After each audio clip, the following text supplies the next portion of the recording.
Bienvenidos a la Red Cuenta. ¿Cuál es la lección más dura que has aprendido en la vida? Historia 1. No porque sean amigos ahora lo serán por siempre. Crecí con alguien que, en su momento, fue prácticamente un hermano para mí.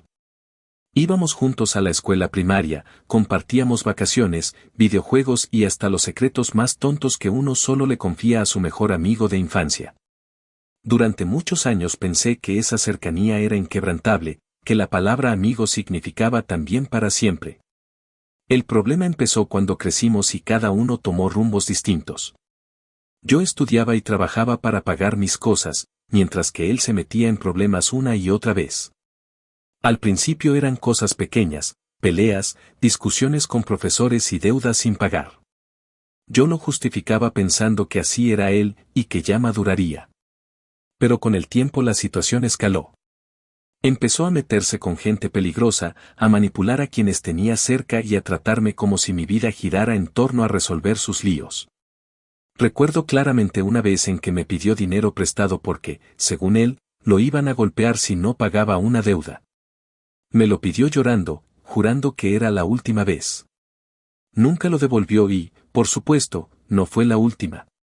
Lo peor era cómo me hacía sentir. En cada reunión me humillaba con comentarios sarcásticos, hablaba mal de mí frente a otros y después me decía que solo era su humor. Y yo, en nombre de esa lealtad de años, me tragaba el orgullo. Le decía a mi familia y a mis otros amigos, es que lo conozco desde niño, no puedo dejarlo solo.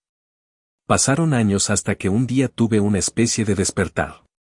Estábamos en una fiesta, y él, borracho, empezó a gritarme frente a todos, burlándose de un momento difícil que había vivido en mi familia.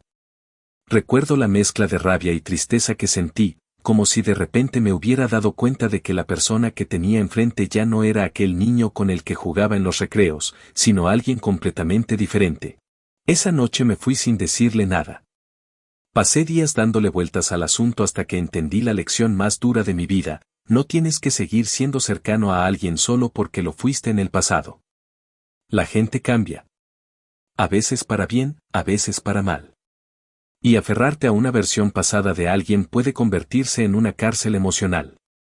Decidí cortar todo contacto. No fue fácil, porque la culpa me carcomía al principio. Sentía que estaba traicionando años de amistad. Pero con el tiempo experimenté una paz que no recordaba. Era como si por fin hubiera soltado una cadena que arrastraba desde hacía demasiado. Hoy, cada vez que pienso en él, me queda claro, yo no le debía lealtad a ese adulto amargado y tóxico, solo a la memoria del niño que alguna vez fue. Y ese niño había desaparecido hace mucho tiempo. Historia 2. No ser amiga de tu ex. Él fue mi primer amor serio.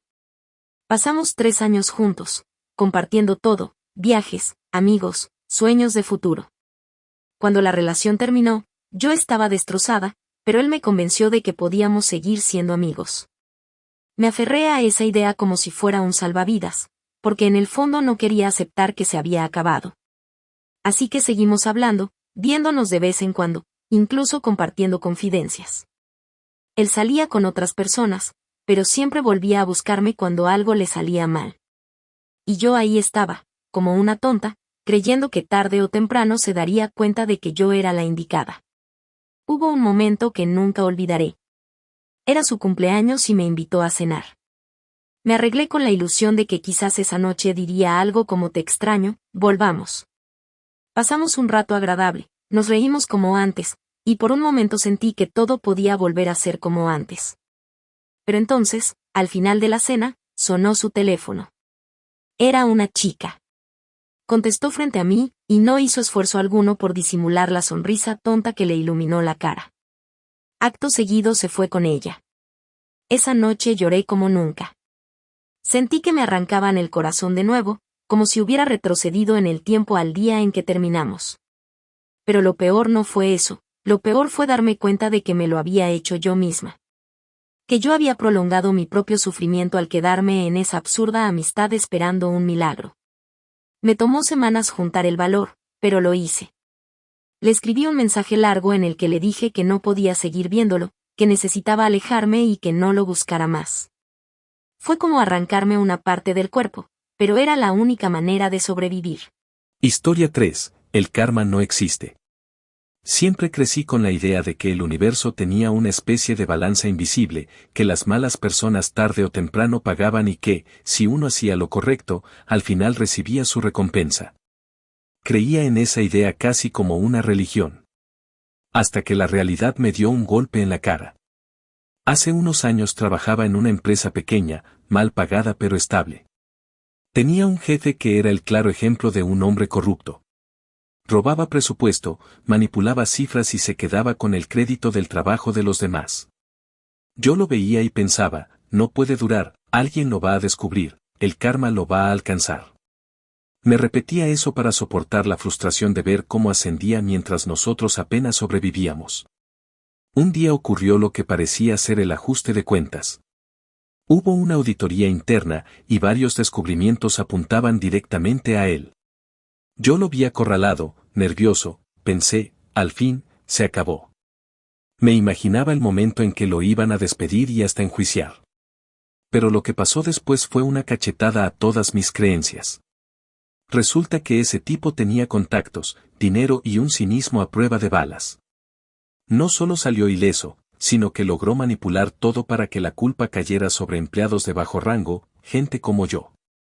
Perdí mi trabajo de la noche a la mañana, mientras él recibía un ascenso y un bono por resolver la crisis. Recuerdo el día que me entregaron la carta de despido. Caminé a casa con la garganta cerrada, sin poder creerlo. Había hecho todo bien, cumplir horarios, sacrificar fines de semana, aguantar humillaciones, y aún así fui yo el que pagó. Y él, que jugaba sucio en cada paso, terminaba con más poder y más dinero. Ese fue el momento en que entendí algo brutal, el karma no existe. No hay una fuerza superior que equilibre las cosas. Los malos no siempre reciben lo que merecen, y los buenos no siempre son recompensados. A veces lo único que realmente importa es cuánto dinero y poder tienes para torcer las reglas a tu favor. Historia 4. A veces el daño no viene de un enemigo. Siempre escuché esa frase de mantén a tus enemigos cerca, pero a tus amigos aún más. Nunca la entendí de verdad hasta que me tocó vivirla en carne propia. Yo pensaba que los enemigos eran peligrosos porque te atacan de frente, porque no les importa mostrarte los dientes. Lo que nunca imaginé era que el verdadero peligro vendría de la persona en la que más confiaba, mi mejor amiga. La conocí en la universidad y, durante años, fue mi refugio. Sabía absolutamente todo de mí, mis miedos, mis inseguridades, mis errores más vergonzosos. Incluso secretos que jamás había contado a nadie, como el hecho de que todavía a veces me hacía pipí en la cama debido a los traumas que arrastro desde niña. Ella me juraba que esos eran detalles seguros con ella, que me quería como a una hermana.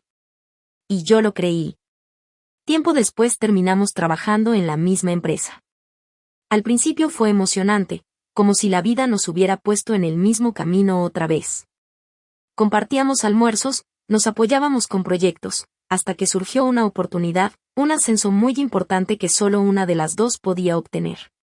Yo trabajé como nunca, convencida de que mis méritos hablarían por mí. Pero entonces empezó lo extraño, comentarios en los pasillos, miradas de burla, gente que se reía sin motivo aparente cuando yo entraba en una sala. No entendía qué pasaba, hasta que un día me enteré de la verdad. Ella había usado mis propios secretos para hundirme. Fue contándole a otros, poco a poco, lo que yo le había confesado con lágrimas en los ojos. Les habló de mis traumas, de mis inseguridades, hasta de lo que le había confiado en confianza sobre mis problemas de salud emocional. El rumor que más me destrozó fue escuchar a compañeros reírse diciendo que yo todavía me hacía pipí en la cama. Era como si me hubieran arrancado la piel y expuesto mi vulnerabilidad frente a todos. Mientras yo me desplomaba bajo el peso de la humillación, ella quedaba como la profesional impecable, la candidata perfecta. ¿El resultado? Le dieron el ascenso a ella. El día que lo anunciaron sonrió y me abrazó como si nada hubiera pasado. Yo apenas pude sostenerme de pie. Ahí lo entendí todo, un enemigo puede atacarte, sí, pero nunca sabrá dónde picarte con más fuerza. Un amigo, en cambio, conoce el punto exacto donde dañarte. Desde entonces me alejé de todos. Y aunque suene frío, Me di cuenta de que la mejor compañía que uno puede tener es la de uno mismo. Historia 5. Nunca construyas en casa de tus suegros. Siempre quise tener un hogar propio. Vengo de una familia humilde y cada peso que ahorraba lo conseguía a base de desvelos y trabajos extras. Cuando me comprometí con mi pareja, lo primero que pensé fue en dónde íbamos a vivir. No quería pasarme la vida rentando. El problema era que no teníamos terreno. Sus padres entonces hicieron lo que en su momento sonó como una muestra de cariño, nos señalaron un espacio en su propiedad y dijeron que ahí podíamos construir nuestra casa. No hubo papeles, ni escrituras, ni nada legal de por medio. Solo palabras que yo, ingenuo y confiado, tomé como una promesa. Ahí cometí mi peor error. Metí todo mi dinero en esa construcción. Cada clavo, cada ladrillo, cada ventana se pagó con mi sudor. Trabajaba horas extras y, aún así, me presentaba en la obra para ayudar. Soñaba con ese día en que terminaríamos y podríamos decir, este es nuestro hogar. La ilusión se rompió de golpe. Ella me engañó, y para colmo, sus padres tomaron partido por el amante. La relación se vino abajo en cuestión de días, y yo me quedé con el consuelo de que, al menos, la casa me pertenecía. Pero entonces sus padres vinieron a recordarme la cruda realidad, el terreno era suyo, y como ya no estaba con su hija, no tenía derecho a permanecer ahí. Busqué abogados, pedí consejos, traté de encontrar una salida, pero no había nada que hacer. Todo estaba a nombre de ellos, y legalmente yo no existía en ese lugar. Todo mi esfuerzo, todo mi dinero, todo lo que había construido con mis propias manos, no valía nada porque nunca quedó escrito en ningún lado. La rabia me consumió. Una noche, enceguecido, intenté destruir todo lo que había levantado con mis propias manos. Rompí vidrios, golpeé paredes, arranqué puertas, pero ni siquiera eso me devolvió lo perdido. Lo único que logré fue que me denunciaran por daños, como si yo hubiera sido un extraño que se metió en una propiedad ajena. Hoy estoy solo y sin casa. Historia 6. No siempre lo vas a lograr. Durante 5 años luché como si mi vida dependiera de ello, y en realidad, dependía. Cada día estaba consumido por la idea de conseguir esa beca que me permitiría estudiar y vivir legalmente en el extranjero. Todo lo demás pasó a segundo plano, amigos, familia, hobbies, incluso mi propia felicidad. No solo postergué experiencias, también retrasé mi independencia, ni siquiera compré cosas que necesitaba o quería, como un carro, porque en mi mente no valía la pena gastar dinero en mi país y pronto me iría. Todo se subordinó a ese sueño que, al final, me dejó vacía. Me levantaba antes del amanecer para estudiar, después iba a pasantías agotadoras y por las noches hacía voluntariados. Cada centavo que ganaba lo guardaba y lo invertía en cursos, exámenes, traducciones de ensayos, materiales para destacar en la aplicación. Mis notas eran impecables y cada proyecto extra que podía hacer, lo hacía. Me aseguraba de cumplir con todo lo que pudiera aumentar mis posibilidades, convencida de que ese esfuerzo me abriría las puertas que tanto deseaba. Cada año enviaba la solicitud y esperaba con el corazón en la garganta, solo para recibir la misma respuesta, no 5 años consecutivos. Intenté aplicar sin beca, pensando que podía costearlo de otra manera, y tampoco funcionó. Los comentarios de otros me dolían como cuchillos. Algunos decían que mi mejor opción era casarme con alguien del país para lograrlo, como si mi vida, mis sacrificios y mi esfuerzo no valieran nada si no seguía ese camino fácil. Yo no pensaba así. Nunca podría reducir mis sueños a depender de alguien más para sobrevivir. Durante todo ese tiempo postergué mi vida por completo. Perdí relaciones, oportunidades en mi país, momentos que nunca volverán. Me negué cosas que normalmente darían felicidad o independencia, convencida de que todo debía esperar a que finalmente me fuera. Cada día me decía que solo faltaba un intento más, un año más, un esfuerzo más, hasta que finalmente tuve que enfrentar la cruda verdad, la vida no siempre recompensa el esfuerzo. No importa cuánto des, cuánto sacrifiques o cuánto luches, algunas cosas simplemente no se logran. Y entonces ocurrió lo inesperado, uno de mis padres se enfermó gravemente. De repente, todo lo que había planificado perdió sentido. No podía irme, no quería intentar nada lejos de ellos. Todo mi sacrificio, todo el esfuerzo, todas las esperanzas de escapar y comenzar de nuevo se desmoronaron frente a esta realidad. Comprendí que no siempre se trata de alcanzar sueños individuales. A veces, la vida te obliga a detenerte y asumir lo que es más importante en el momento. Hoy miro atrás y siento el vacío de esos años desperdiciados, pero también la necesidad de aprender a estar en paz con lo que soy y con lo que tengo. La lección más dura es aceptar que no puedes vivir solo para un resultado, que la felicidad no se encuentra únicamente en alcanzar un sueño lejano y que, a veces, la vida exige sacrificios que no se eligen, sino que se viven. Suscríbete para escuchar más de lo que la red cuenta. ¿Tienes historias? Déjalas en comentarios.